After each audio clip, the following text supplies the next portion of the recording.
ಎನ್ಆರ್ಪುರ ಸುದ್ದಿ ಸಮಾಚಾರಕ್ಕೆ ಸ್ವಾಗತ. ಇಂದು ಭಾನುವಾರ. ನಾನು ಎಂಸಿ ಗುರುಶಾಂತಪ್ಪ. ಸುದ್ದಿಗಳ ವಿವರ. ಸಾಹಿತಿ ಎಸ್.ಎಲ್. ಭೈರಪ್ಪನವರು ತಮ್ಮ ಕೃತಿಗಳಲ್ಲಿ ಈ ನೆಲದ ಸೊಗಡು ಸಂಪ್ರದಾಯಗಳನ್ನು ಅಳವಡಿಸಿಕೊಂಡಿದ್ದರು ಎಂದು ತಾಲೂಕು ಕನ್ನಡ ಸಾಹಿತ್ಯ ಪರಿಷತ್ತಿನ ಪೂರ್ವಾಧ್ಯಕ್ಷ ಎಸ್. ಸಂತೋಷ್ ಕುಮಾರ್ ತಿಳಿಸಿದರು. ಅವರು ಶನಿವಾರ ತಾಲೂಕು ಕನ್ನಡ ಸಾಹಿತ್ಯ ಪರಿಷತ್ತಿನ ಆಶ್ರಯದಲ್ಲಿ ಕಸಾಪ ಕಚೇರಿಯ ಆವರಣದಲ್ಲಿ ನಡೆದ ಅಗಲಿದ ಸಾಹಿತಿ ಎಸ್.ಎಲ್. ಭೈರಪ್ಪ ಅವರಿಗೆ ಶ್ರದ್ಧಾಂಜಲಿ ಅರ್ಪಿಸುವ ಕಾರ್ಯಕ್ರಮದಲ್ಲಿ ಎಸ್.ಎಲ್. ಭೈರಪ್ಪ ಅವರ ಭಾವಚಿತ್ರಕ್ಕೆ ದೀಪ ಬೆಳಗಿಸಿ ಮಾತನಾಡಿದರು. ಅವರ ಗ್ರಂಥಗಳನ್ನು ಅಧ್ಯಯನ ಮಾಡಬೇಕು. ಭೈರಪ್ಪನವರು ಜನಸಾಮಾನ್ಯರಂತೆ ಸಮಾಜದ ಎಲ್ಲರೊಂದಿಗೆ ಬೆರೆತು ಹಲವಾರು ಮೇರು ಕೃತಿಗಳನ್ನು ರಚಿಸಿದ್ದಾರೆ ಎಂದರು. ತಾಲೂಕು ಕನ್ನಡ ಸಾಹಿತ್ಯ ಪರಿಷತ್ತಿನ ಅಧ್ಯಕ್ಷ ಪೂರ್ಣೇಶ್ ಮಾತನಾಡಿ, ಎಸ್.ಎಲ್. ಭೈರಪ್ಪನವರ ನಿಧನದಿಂದ ಸಾಹಿತ್ಯ ಲೋಕ ಬಡವಾಗಿದೆ. ಅವರ ಕೃತಿಗಳಲ್ಲಿ ಸಾಮಾಜಿಕ ಕಳಕಳಿ ಇದೆ. ತಾಲೂಕು ಕನ್ನಡ ಸಾಹಿತ್ಯ ಪರಿಷತ್ತಿನಿಂದ ನವೆಂಬರ್ ತಿಂಗಳಲ್ಲಿ ನರಸಿಂಹರಾಜಪುರದಲ್ಲಿ ಹೋಬಳಿ ಕನ್ನಡ ಸಾಹಿತ್ಯ ಸಮ್ಮೇಳನ ಹಾಗೂ ಬಾಳೆಹೊನ್ನೂರಿನಲ್ಲಿ ಗ್ರಾಮ ಸಮ್ಮೇಳನ ನಡೆಸಲು ಚಿಂತನೆ ನಡೆಸಿದೆ ಎಂದರು. ತಾಲೂಕು ಕಸಾಪ ಮಹಿಳಾ ಘಟಕದ ಅಧ್ಯಕ್ಷೆ ಭಾಗ್ಯ ನಂಜುಂಡಸ್ವಾಮಿ ಮಾತನಾಡಿ, ಎಸ್.ಎಲ್. ಭೈರಪ್ಪ ಅವರು 25 ಕಾದಂಬರಿಗಳನ್ನು ಬರೆದಿದ್ದಾರೆ. ಅವರ ಬಹುತೇಕ ಕೃತಿಗಳು ಬೇರೆ ಭಾಷೆಗೆ ಅನುವಾದವಾಗಿವೆ. ಅವರ ದಾಟು, ಗೃಹಭಂಗ ಕಾದಂಬರಿಯಲ್ಲಿ ಸಂಪ್ರದಾಯ ಕಟ್ಟುಪಾಡಿನ ಬಗ್ಗೆ ವಿಮರ್ಶೆ ಮಾಡಲಾಗಿದೆ. ಅವರಿಗೆ ಜ್ಞಾನಪೀಠ ಪ್ರಶಸ್ತಿ ಬರಬೇಕಾಗಿತ್ತು. ಮುಂದಿನ ದಿನಗಳಲ್ಲಿ ಮರಣೋತ್ತರ ಪ್ರಶಸ್ತಿಯಾಗಿ ಕರ್ನಾಟಕ ರತ್ನ ಸಿಗಲಿ ಎಂದು ಆಶಯವನ್ನು ವ್ಯಕ್ತಪಡಿಸಿದರು. ಅಗ್ನಿಶಾಮಕ ದಳದ ನವೀನ್ ಎಸ್.ಎಲ್. ಭೈರಪ್ಪ ಅವರ ಬಗ್ಗೆ ಬರೆದ ಕವನವನ್ನು ವಾಚಿಸಿದರು.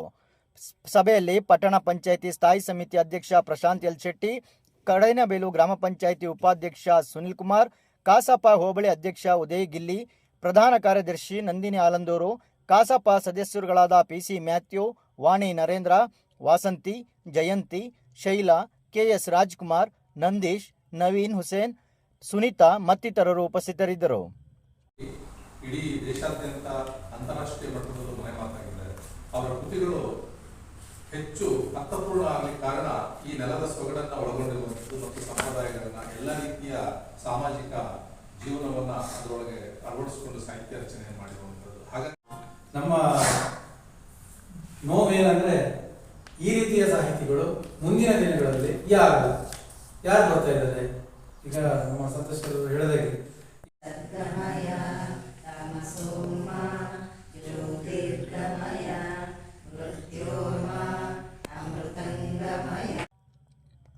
ನರಸಿಂಹರಾಜಪುರದ ಅಗ್ರಹಾರದ ಲೇಖಕಿ ಭಾಗ್ಯ ನಂಜುಂಡಸ್ವಾಮಿ ನವರಾತ್ರಿ ಹಾಗೂ ಅದರ ವಿಶೇಷ ಕುರಿತು ಆಕಾಶವಾಣಿ ಭದ್ರಾವತಿಯಲ್ಲಿ ಭಾನುವಾರ ಅಂದರೆ ಇಂದು ಬೆಳಗ್ಗೆ 7:15ಕ್ಕೆ ಮಾತನಾಡಲಿದ್ದಾರೆ. ಈ ಕಾರ್ಯಕ್ರಮವನ್ನು FM 103.5ರಲ್ಲೂ ಕೇಳಬಹುದು. ಗೂಗಲ್ನಲ್ಲಿ ಏರ್ ಭದ್ರಾವತಿ ಲೈವ್ ಎಂದು ಕೊಟ್ಟರೆ ನೇರವಾಗಿ ಆಲಿಸಬಹುದು ಎಂದು ಭಾಗ್ಯ ನಂಜುಂಡಸ್ವಾಮಿ ಅವರು ತಿಳಿಸಿದ್ದಾರೆ. ನರಸಿಂಹರಾಜಪುರ ಪಟ್ಟಣದ ಮೇದರಬೀದಿಯ ಕರಿಯಮ್ಮ ದೇವಿ ಹಾಗೂ ಅಂತರಘಟ್ಟಮ್ಮ ದೇವಿ ಸಮಿತಿ ಆಶ್ರಯದಲ್ಲಿ ನಡೆಯುತ್ತಿರುವ ನವರಾತ್ರಿ ಕಾರ್ಯಕ್ರಮದ 5ನೇ ದಿನ ರಾತ್ರಿ ಶೆಟ್ಟಿಕೊಪ್ಪದ ಮಣಿಕಂಠ ಭಜನಾ ಮಂಡಳಿಯ ಸುಧಾ, ಗಾಯತ್ರಿ ಮತ್ತು ತಂಡದವರಿಂದ ಭಜನಾ ಕಾರ್ಯಕ್ರಮ ನಡೆಯಿತು. ದೇವಸ್ಥಾನ ಸಮಿತಿ ಅಧ್ಯಕ್ಷ ಪ್ರವೀಣ್ ಹಾಗೂ ಇತರ ಪದಾಧಿಕಾರಿಗಳು ಮಣಿಕಂಠ ಭಜನಾ ಮಂಡಳಿಯವರನ್ನು ಗೌರವಿಸಿದರು. ಮೇದರಬೀದಿಯ ಕರಿಯಮ್ಮ ದೇವಿ ಹಾಗೂ ಶ್ರೀ ಅಂತರಘಟ್ಟಮ್ಮ ದೇವಸ್ಥಾನದಲ್ಲಿ ನವರಾತ್ರಿಯ 9 ದಿನಗಳಲ್ಲಿ ಪ್ರತಿದಿನಕ್ಕೆ ಒಂದರಂತೆ ಅಲಂಕಾರ ಮಾಡಲಾಗುತ್ತಿದೆ. 106 ಭಕ್ತರು ಆಗಮಿಸಿ ಪೂಜೆ ಸಲ್ಲಿಸುತ್ತಿದ್ದಾರೆ. ಪ್ರತಿದಿನ ಅನ್ನಸಂತರ್ಪಣಾ ಕಾರ್ಯಕ್ರಮ ನಡೆಯುತ್ತಿದೆ.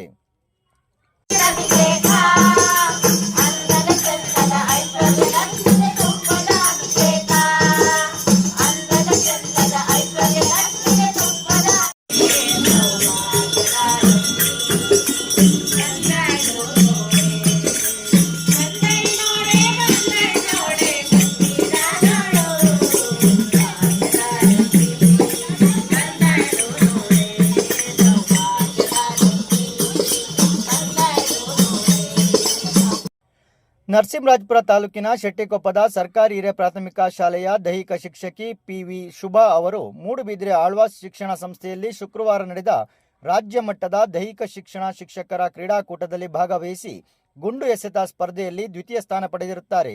ಇದೇ ಕ್ರೀಡಾಕೂಟದಲ್ಲಿ ತಾಲೂಕಿನ ಶೆಟ್ಟಿಕೊಪ್ಪದ ಬರ್ಕ್ಮನ್ಸ್ ಪ್ರೌಢಶಾಲೆಯ ದೈಹಿಕ ಶಿಕ್ಷಕಿ ಕೆ.ಜೆ. ಝಾನ್ಸಿ ಅವರು ಭಾಗವಹಿಸಿ ಉದ್ದ ಜಿಗಿತದಲ್ಲಿ ಪ್ರಥಮ ಸ್ಥಾನ ಪಡೆದಿದ್ದಾರೆ.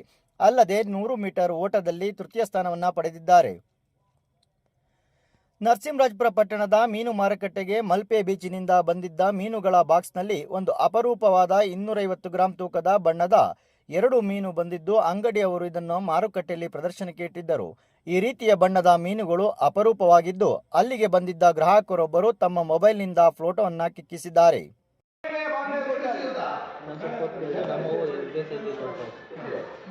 ಅಲ್ಲ ಇದು ಕಲರ್ ನೋಡು ಹಂಗೆ ಯಾವ್ದು ಇದೆ ಜಿಲೇಬಿ ಜಿಲೇಬಿನ ಸಮುದ್ರ ಗಾತ್ರಗೆ ಬೆಳೆದಿದೆಲ್ಲ. ವಂದನೆಗಳು.